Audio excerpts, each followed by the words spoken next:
Դավթի Սաղմոս, Տերն իմ հովիվն է, Տերն է իմ հովիվը, և կարիք չեմ ունենալու, Նա կանաչ մարգագետի ներում է ինձ պառկեցնում, և հանդարտ ջրերի մոտ է տանում ինձ, Նա վերանորոգում է իմ հոգին, առաջնորդում է ինձ արդարության շավիղների մեջ իր անվան համար, Եթե մահվան ստվերի ձորի մեջ էլ քայլեմ,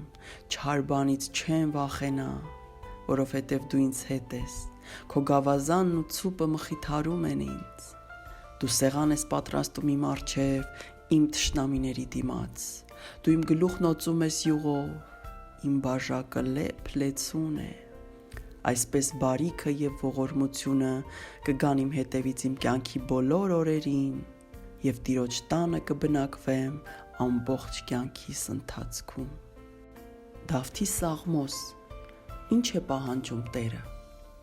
Տեր, ով կկենա քո վրանում, և ով կբնակվի քո սուրբ լեռան վրա, Նա ով անբիծ է ապրում,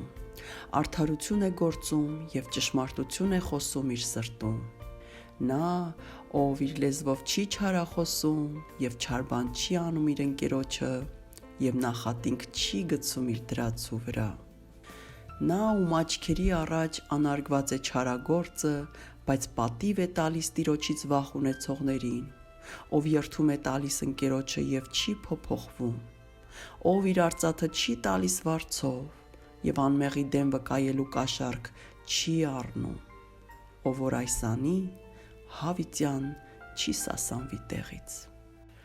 Դավթի Սաղմոս, բարի մարդու աղոթքը, ով Տեր, արդար դատ արա ինձ, որովհետև ես գնացի անարատությամբ և հուսացի Տիրոջը, ես չեմ սասանվելու,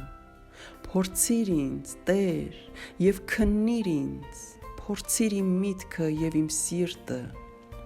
որովհետև իմ աչքի առջև է քո ողորմությունը,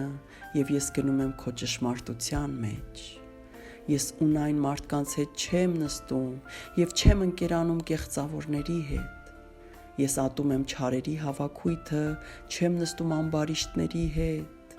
Ձեռքերս լվանում եմ անմեղությամբ և պտույտ եմ տալիս քո սեղանի շուրջը, ով Տեր, որ հնչեցնեմ գոհության երգը և պատմեմ քո բոլոր սքանչելիքները, ով Տեր, ես սիրում եմ քո բնակության տունը և քո փառքի բնակվելու տեղը, Մի կորցրու իմ անձը մեղավորների հետ և իմ կյանքը արյունահեղ մարդկանց հետ, Քանի որ նրանց ձեռքում անիրավություն կա և նրանց աջը լցված է կաշառքով, Բայց ես գնում եմ անարատությամբ, փրկիր ինձ և ողորմիր ինձ, Իմ ոտքը կանգնած է պարկեշտության մեջ և Տիրոջը պիտի օրհնեմ ժողովուրդների մեջ։